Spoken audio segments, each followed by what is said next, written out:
जो कथा भागवत में भगवान के विषय में बताया जाता है। मैंने कहा वे झूठ बोलते हैं। अगर कोई इंसान बीमार होता है तो कहां जाएगा बोलो? राम मंदिर जाओगे या अस्पताल जाओगे? कहते हैं गाय का गोबर खाने से कैंसर ठीक होता है, तो बताओ भक्तों, इलाज के लिए विदेश क्यों जाते हो? समझो जरा। ये सब हम लोगों को भगवान के नाम पर गुमराह कर रखा है।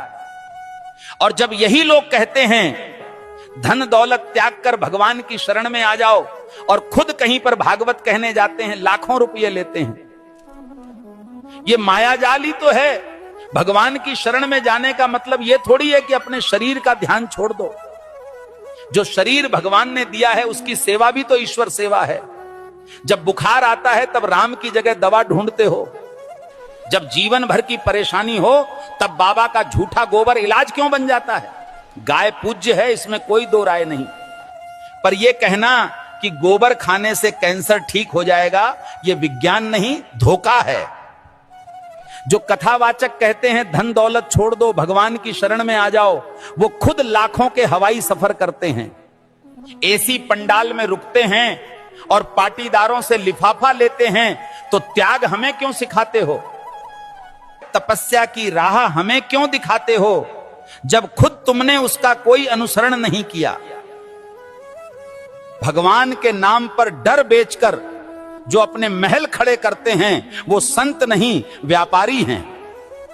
सच्ची भक्ति वो है जो आंखें खोलती है, ना कि आंखें बंद करवाती है।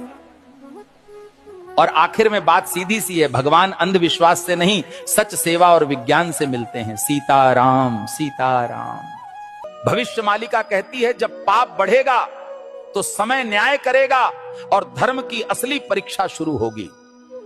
2032 से सत्य युग का आरंभ होगा, लेकिन उससे पहले पूरी धरती हिलेगी। प्यारे भक्तों, 2 सूरज दिखेंगे आकाश में, पर उनमें से एक सूरज नहीं, विनाश का दूत होगा। बंगाल की खाड़ी में गिरेगा अग्निपिंड और समंदर उठकर धरती को लील जाएगा। 7 रात तक सूरज नहीं उगेगा, चांद नहीं दिखेगा, बस अंधकार होगा और भय, जिसे तुम प्राकृतिक आपदा कहोगे। तीसरा विश्व युद्ध दस्तक दे चुका है। शब्द नहीं, अब शस्त्र बोलेंगे। भारत पर हमला होगा, परंतु धर्म की धरती कभी झुकेगी नहीं, क्योंकि भगवान कल्कि का अवतार होगा। जो शरण में आएगा बच जाएगा, जो अभिमान में रहेगा मिट जाएगा। प्यारे भक्तों, भविष्य मालिका चेतावनी नहीं, ये वक्त की आवाज है। जो सुन लेगा वही कल को देख पाएगा। धर्म अब उपदेश से नहीं बचेगा, धर्म बचेगा तो तुम्हारे कर्म और श्रद्धा से। जो अब भी सो रहे हैं, समय उन्हें जगाएगा नहीं, बल्कि बहा देगा इतिहास की धूल में। अब भी समय है भक्तों, या तो धर्म के साथ खड़े हो जाओ या अधर्म के साथ डूब जाओ। कल सऊदी अरब में आयोजित मेरे सत्संग के दौरान एक भक्त ने मुझसे एक दुखद प्रश्न किया। भक्त ने प्रश्न किया, गुरुजी, क्या राखी बांधने से बड़ी बात यह नहीं कि हर औरत को बहन समझा जाए? अरे मूर्खों, राखी के धागे पर इज्जत की एक्टिंग करते हो और बाकी दिन उसी इज्जत को आंखों से नोचते हो। राखी का धागा इज्जत का प्रतीक है, पर नजरें ही इज्जत न दें तो वो धागा क्या करेगा? जो आज बहन कह रहे हैं, कल उसी जैसी स्त्री को घूरते हैं। यही विडंबना है। जिस दिन पुरुष की नजर नारी को सच में बहन समझने लगेगी, उस दिन हर बेटी, बहन, हर स्त्री सुरक्षित अनुभव करेगी। भाई कहे जाने से कोई बड़ा नहीं बनता, उसके विचारों और दृष्टिकोण में सम्मान हो, यही सच्ची मर्दानगी है। राखी की रस्म निभाना सरल है, पर नीयत की सफाई असली परीक्षा है।